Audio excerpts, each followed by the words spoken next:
গত আগস্ট মাসে তৃতীয় সপ্তাহে ত্রিপুরায় ভারী বন্যা হওয়ার ফলে ক্ষতি হয়েছে জাতীয় সড়ক।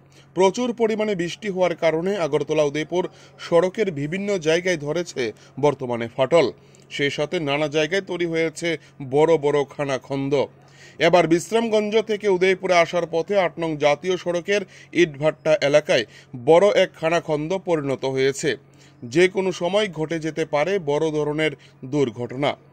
এই ঘটনা শনিবার রাতে আগরতলা থেকে আসার পথে বিশ্রামগঞ্জ এলাকায় জাতীয় সড়কের ওপর মহাবিপজ্জনক গর্তটি দেখতে পেয়ে উদয়পুরের বরিষ্ঠ সাংবাদিক দিলীপ দত্ত ও উদয়পুরের পৌর কর্মচারী বিশ্বজিৎ শুক্ল দাস এই ঘটনা দেখতে পেয়ে নিজেদের উদ্যোগ নিয়ে জাতীয় সড়কে তৈরি হওয়া গর্তটিকে বিপজ্জনক হিসেবে বোঝানোর জন্য গাছের ডালা ও গাড়ির হুইল ক্যাপ দিয়ে চিহ্নিত করে দেয়।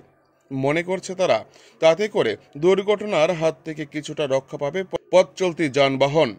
এখন দেখার কবে নাগাদ জাতীয় সড়ক নির্মাণকারী সংস্থা এই ধরনের বিপজ্জনক গর্তটি মেরামত করে দেয় সেই দিকে তাকিয়ে আছে বিশ্রামগঞ্জ উদয়পুর সড়কে চলাচলকারী যাত্রী থেকে শুরু করে যান চালকরা।